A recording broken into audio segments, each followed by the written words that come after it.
Today, there's developments on Air Canada, Emirates making history with their Airbus A380, a new Australian airline Bonza, and some more. Beginning proceedings with Emirates, who have become the first airline in the world to operate an A380 demonstration flight with the 100% use of sustainable aviation fuel. The Dubai-based carrier says there's a growing global demand for lower-emission jet fuel alternatives. The airline will try to advance the path to lower carbon emissions from this successful demonstration flight, and it believes with a solid relationship with suppliers will make the job far smoother, but don't get them wrong, they still feel that challenges will be present. 2 captains led the flight aboard the A380, with the aircraft departing from the airline's hub of Dubai International. The major airline says one of the 4 engines were powered by 100% SAF and allowed the company to demonstrate and highlight the potential that it harbours.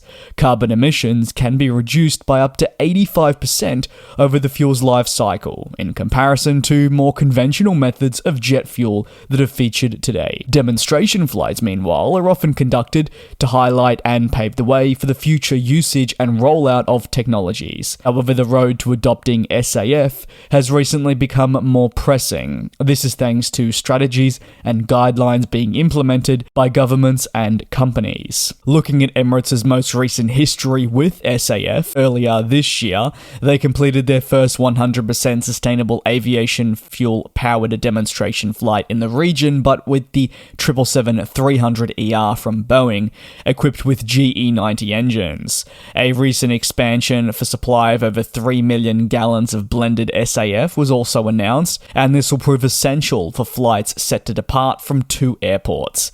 Emirates says this will arrive in 2024 and 2025 and be for specific services from Amsterdam Schiphol and Singapore Changi. In October, Emirates also operated the first flights with SAF provided by Shell Aviation.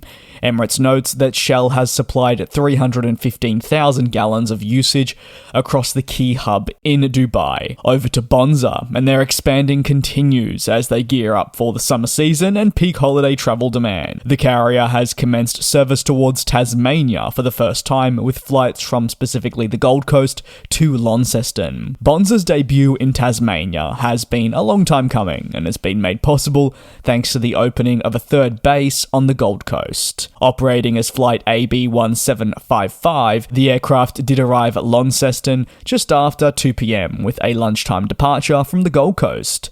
Bonza's VH-UIK operated the inaugural flight, otherwise known as Bonza. The low-cost airline says it'll aim to offer 3 services per week on the route, and departures are currently slated for Tuesdays, Fridays, and Sundays as part of a commitment and to offer Australians better connectivity and pricing across domestic routes, which is a massive problem here in the country currently. A debut in Tasmania as a state also joins the long list of connections offered across Victoria, New South Wales, and Queensland, so this therefore is the 4th state that they offer services towards. Bonser is Australia's new and independent low-cost carrier. What they're really looking to offer is a more personalised and affordable experience while flying. Bonser is focusing on offering flights to unserved and underserved markets, and they adopted an app-first approach through the Bonza app. As a result, the primary method to book flights is through their app rather than a website alternative. A taste of Australia can be felt inside the cabin with an all-Aussie menu and a service that is very comparable to Uber Eats and other delivery apps, with order-in-your-seat options. Bonza operates with a fleet of Boeing 737 Maxes, and in the future, it'll hopefully look to grow its fleet with more continued expansion efforts.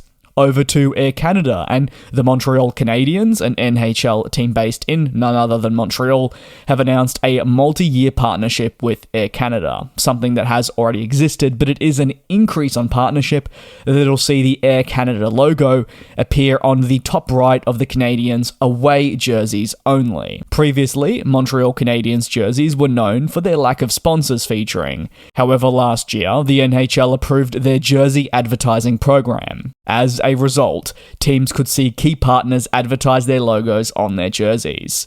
While Air Canada will feature on the away strip, RBC, a bank, features on the home jersey, and has done so since the program was initially introduced. Ultimately, fans of the Canadiens have voiced their concerns over the logo on the jersey. The Canadiens have been a long-standing part of not just the country, but also the sporting identity for some time. Equally important have been the jerseys, which unlike most teams, have hardly changed through their conception. However, some fans have really expressed frustrations of the Air Canada patch being added to an esteemed jersey. This is being broadcast right across social media platforms. Additionally, you've seen people argue that the selection of adding Air Canada specifically of all the partners is not the greatest decision. The flag carrier's reputation within the country has dropped significantly of late, with several concerns such as poor service, cancelled flights, and the mistreating of their passengers. This is something I've experienced myself, but I know a lot of members of the community have too, just based on your comments. Fans and the general public believe that adding the patch, an extension of an already existing partnership, is a bit of a kick in the face to the people of Canada. Looking ahead, Air Canada will continue to be a partner airline that flies the Montreal Canadiens to their away games. However, it will now occupy a spot on the away jersey of the Habs too. The new patch debuted last night, depending on when you're watching this, against the Anaheim Ducks in California. However, again, it will feature across all Canadiens games where their white jersey is worn. This means it would be away from Montreal. The Air Canada Foundation and the Montreal Canadiens Children's Foundation also announced plans that these jerseys will be auctioned later. As part of this, a set of game-worn jerseys will go up, and proceeds will benefit local children's charities to inspire the next generation of hockey. One of the positives that some would say to come from this announcement. Final coverage will sit on RollsRoyce with some exciting updates involving their UltraFan. RollsRoyce said it had successfully run its UltraFan technology demonstrator to maximum power.